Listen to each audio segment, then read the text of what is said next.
بيبدأ الفيلم مع واحد بيجري ومرعوب، لأن المدينة كلها بتجري وراه وعايزة تخلص عليه. وبعد مطاردات وخبط وضرب بيهرب في بيت ست عجوزة، فبتقول له انت دخلت هنا ازاي؟ فبيطلع لها السكينة وبيقول لها غروبي عن وجهي يا امرأة، وبيسيبها وبيروح يدخل الصالة.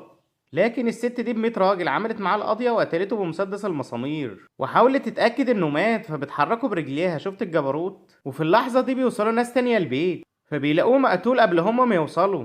وبنشوف الست العجوزة وهي بتاخد الكارت بتاع الراجل اللي قتلته، وبتقول لابنها خلاص هنكون أغنياء، وبتكسر الكارت. وفجأة بتدخل الشرطة عليها وبيتأكدوا إن الراجل مات. فبيدخل واحد البيت ومعاه كاميرات تصوير، وبنعرف إنه مذيع واسمه ماكس، وبيكون جاي يسلمها شيك ب22 مليون دولار. وفي اللحظة دي العالم كله بيكون شايفهم، وبنعرف إن هي مسابقة بيشارك فيها عدد كبير من الأشخاص، وكل يوم بيختاروا شخص عشوائي يكسب، واللي هيقتل الشخص ده قبل 6 المغرب هيفوز بالجايزة. ولو محدش قتله في الوقت ده الجايزة هتكون ليه، بس ممنوع استخدام أي سلاح بيضرب نار. وبنشوف بنت اسمها جين وبتكون فاكرة نفسها ممثلة، بس هي مش بتعرف أي حاجة عن التمثيل. وبنعرف إن هي مسافرة علشان تعمل اختبارات تمثيل، وبتكون جنبها ست كبيرة وبتحاول توعيها. فبتقول لها خدي بالك على نفسك اوعي يسرقوكي، فبتمسك ايديها علشان تطمنها. وبعدها بتسيبها وبتنزل من الاتوبيس، فبتشكرها جين على نصايحها ليها. لكن بتنصدم لما بتبص في الساعة بتاعتها ومش بتلاقيها، فبتتعصب وبتفضل تشتم فيها بعد ما نزلت. وبعدها بتوصل جين للمكان اللي هتقعد فيه، لكن بيكون شكله مقرف ومش عاجبها. فبتقول لها كاتي صاحبة المكان ان الأوضة دي مش هتلاقي زيها في أي حتة، ومن مميزاتها ان جواها هادي جدا. وبنشوف صاحب كاتي وهو داخل عليهم، واول ما بيشوف جين بيضربها بالقلم، فبيقول لها انا اسف كنت بهزر معاكي. وبعدها بنشوف اعلان في التلفزيون عن نويل وهو بيعرض خدماته كأفضل حارس شخصي لأي حد يكسب في المسابقة. وتاني يوم جيم بتصحى بتلاقي الحمام اللي فوقيها بينزل وساخة من السقف، وده بوظ الهدوم بتاعتها اللي ما عندهاش غيرها. فبتتصل على كيتي علشان تشتكي لها، فبتقول لها الحل الوحيد ان اجر لك هدوم تنزلي بيها. وفعلا بتلبس هدومها بس بيكون شكلها غريب، فبتشاور لتاكسي وبتركبه علشان تلحق الاختبارات. وبيكون فاضل ساعة ويبدأ السحب في المسابقة، وبعدها بتوصل للمكان فبتطلب الموظفة فلوس منها علشان يبدأوا يمتحنوها. ولما بتدخل بتتكلم معاهم عن نفسها، وبتعرفهم ان هي شاركت في اعلانات كتير وهي صغيرة وسابت الشغل ده علشان تكمل دراستها. ولما خلصت دراسة قررت ان نحاول في التمثيل تاني. وهي بتدور في جيبها على الورقة اللي فيها المشهد، بتتفاجئ بكارت شكله غريب وبيكون بتاع كيتي، فبتدوس عليه وساعتها بتسجل نفسها في المسابقة بالغلط وهي مش فاهمة حاجة. ولما بتطلع بيكون شكلها متضايق وحزين لأنها سقطت في اختبارات التمثيل. وساعتها بيتم الإعلان اللي هي الوحيدة اللي اختاروها تفوز بالجايزة. وبنلاقي يا عزيز الحرب بدأت تشتغل وهي مش فاهمة حاجة. وبنشوف واحدة بتنزل على جيم بالكرسي لكن مش بتيجي فيها، فبتشوف واحدة تانية الجزمة وبتاخدها ترميها عليها لكن مش بتيجي فيها. وبتحاول جين تهرب من قدامهم وبتدخل صالة تدريب الكاراتيه، وأول ما بيشوفوها بيهجموا عليها وهي يا عيني بتحاول تفاديهم لغاية ما بيجي الكابتن بتاعهم، فبيشيلها بالعافية وبيفضل يلف بيها. وبعد ما دوخها بيرميها فبتعدي الناحية التانية، فبتقوم جين تلاقي نفسها في صالة تدريب باليه، فبيهجموا عليها علشان طبعا اللي هيقتلها هو اللي هيفوز بالجائزة الضخمة دي. والكل بيكون عايز يخلص عليها قبل التاني، وساعتها بيمسكها مدرب الكاراتيه من رقبتها وبيرفعها لفوق بيكون هيموتها. وفجأة بيظهر نويل في آخر لحظة وبيخبطه بكتفه وبيلزقه في الحيطة، وبنشوفه وهو بيحاول يحميها من أي حد يقرب لها. فبيقول لجين إنه حارس شخصي وهيحميها من أي حد، بس في المقابل أنا هاخد منك 15% من الجايزة. فبتوافق جين لأن ما قدامهاش حل تاني، وساعتها بيربطها بحزام في ظهره علشان محدش يعرف يقرب منها. وفضل يضرب فيهم لغاية لما واحد منهم الحزام بيجي فيه في حتة غلط، وبيكون صعبان عليا لأن شكلها وجعته. وهما بيطلعوا من المكان بيتفاجئوا بدرون واقف بيصورهم علشان يحدد مكانهم للناس اللي مشتركين في المسابقة. وساعتها بيلاقوا عربية فبيركبوها وبيمشوا من الحتة دي بسرعة. وهما ماشيين في الطريق بتقوله جين مسابقة ايه دي اللي عايزين يقتلونا علشانها؟ انا لازم انسحب منها بأي شكل لأن العمر مش بعزقة. فبيقول لها الحل الوحيد اني اهربك من المدينة كلها، بس هي بتكون مش مطمنه له. وفي الوقت ده بيتفاجئوا بالناس كلها بتجري وراهم، ولو وقفوا يا عزيزة هيتفرموا حرفيا. وفي اللحظة دي بتكون جين مرعوبة وخايفة، فبتنط بنت من على الموتوسيكل جوه العربية وبتحاول تقتل جين بالسكينة. فقال لها نويل سوقي مكاني وقام يتعامل معاها، وفضل يضرب فيها لغاية لما بيطيرها برجله من العربية. وبعدها بتتعطل العربية بيهم، فبتنزل جين وبتحاول تهرب من نويل لكن بيقدر يمسكها. فبتقول له بصراحة أنا مش مطمنة لك وخايفاك تقتلني وتاخد الجايزة لنفسك. فبيقول لها أنت فاهمة غلط، أنا خايف عليكي وعايز أحميكي. وساعتها بتوصل الشرطة للمكان اللي هما فيه، فبتطمن جين وقالت له انا هدخلك السجن، وراحت تشتكي للشرطة. لكن بتتفاجئ انهم جايين علشان يقتلوها وياخدوا الجايزة.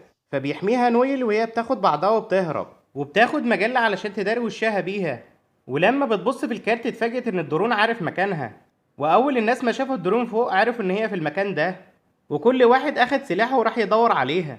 فبتدخل جين تستخبى في متحف الشمع ومحدش بيعرف مكانها. وفي الوقت ده كيتي صاحبة الأوضة رنت عليها. فبتتأسف لها جين علشان أخرت اللبس اللي هي مأجراه منها. فقالت لها كيتي عادي ولا يهمك، بس أنا عايز أعرف أنت فين بالظبط. فقالت لها أنا في متحف الشمع ويا ريت ما تعرفيش حد بالمكان ده. ومفيش يا عزيزي أقل من 5 دقايق واقتحمت المكان هي وصاحبها. وبيكونوا عايزين يخلصوا عليها علشان ياخدوا الجايزة. لكن بتقدر جين تدافع عن نفسها. فهربت منهم وقفلت عليهم الباب. ولما الناس شافوها نزلوا من الأتوبيس علشان يقتلوها. بس بيوصل نويل بعربيته في آخر لحظة. وبياخدها معاه وبيمشي. فبيقول لها انا عارف انت لغايه دلوقتي خايفه مني، بس انا هثبتلك. فبيروحوا لواحد اسمه مارك عنده مكان سري. فبيقول له نويل احنا جايين ندير عندك ساعتين بس وهنديلك اللي انت عايزه. لكن مارك بيخاف لا يكون عاملين مصيبه ولا حاجه. وفجاه يا عزيزي بيقرب منهم اتوبيس مليان ناس، فبيزقوا نويل وبيدخل البيت هو وجين غصب عنه. وبداوا يهددوا مارك علشان يدخلوا المكان السري يستخبوا فيه. ولما بيفتح لهم المكان بتضربه جين وبيغمى عليه، وده علشان ما يقولش لحد الباسورد بتاع المكان. وبيدخلوا بسرعة قبل ما حد يوصل لهم.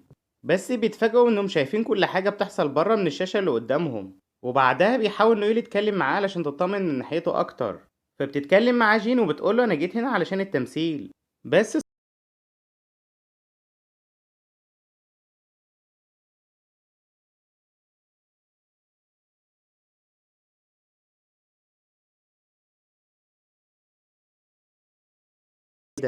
فبتقرر تسحبه وترميه في حمام السباحة، واخيرا بتفوقه وبتعرف منه الباسورد بتاع.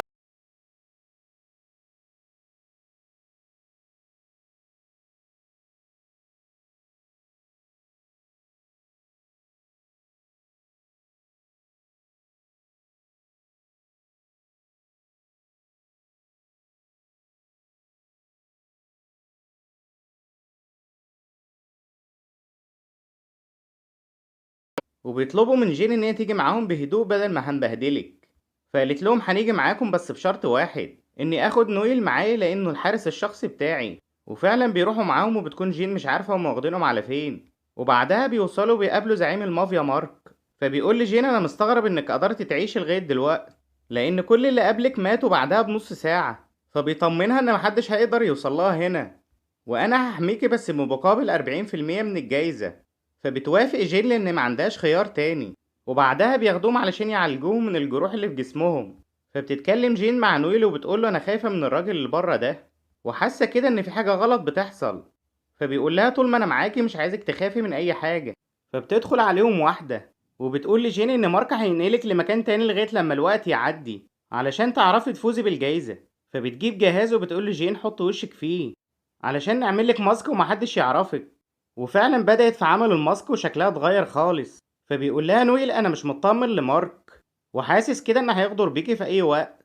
لكن جين مش بتهتم بكلامه. وفي الوقت ده بيدخل عليهم مارك وبياخدهم معاه للجراج بتاعه. وبيطلب من جين ان هي تركب عربية لوحدها ونويل يركب عربية تانية. وساعتها بتحس ان نويل كان على حق. فبتدي المارك واحدة ببطنه. وفجأة بيلاقوا الناس كلها دخلت الجراج علشان يقتلوها. بس من حظها الحلو ان هي كانت لابسه الماسك ومحدش عرفها. فبتركب عربيه وبتهرب بيها. وبنشوف نويل ورجاله مارك بيمسكوه. وبيفضل مارك يضرب فيه علشان يوصل لجين. وبعدها بيتصل عليها وبيساومها على حياه نويل. وقال لها لو ما جيتيش في المكان اللي هقولك عليه في خلال ساعه هخلص عليه. فبتتعصب جين وبتقرر ان هي ترجع بالعربيه. وبيكون فاضل ساعه و10 دقايق على غروب الشمس وتاخد الجايزه. لكن ضحت بكل ده في سبيل انها تنقذ نويل. وبتوصل للمكان اللي فيه نويل ومعاها مسدس مسامير. وساعتها بتهدد مارك لو ما فكش نويل هتقتل نفسها، وبكده مش هتعرف تاخد الجايزة. فقال لها اقتلي نفسك محدش شايفنا. فقالت له ما تحاولش انا فاتحة لايف والعالم كله شايفني. فبيحاول مارك يقرب منها وبيترجاها تديله المسدس. فقالت له بس بشرط واحد انك تفك نويل وتخليه يمشي من هنا. واول ما بيرمي المفتاح لنويل بتخبطه بالرجل وبتوقعه. وبتحاول تهرب وسابت نويل مربوط. لكن بيقدر يفك الكلبشات بقوته.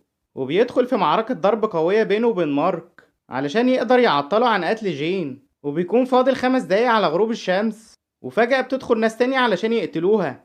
فبتحاول جين تهرب منهم لكن مفيش فايدة، وفضلت تقاوم بكل شجاعة لغاية آخر نفس فيها.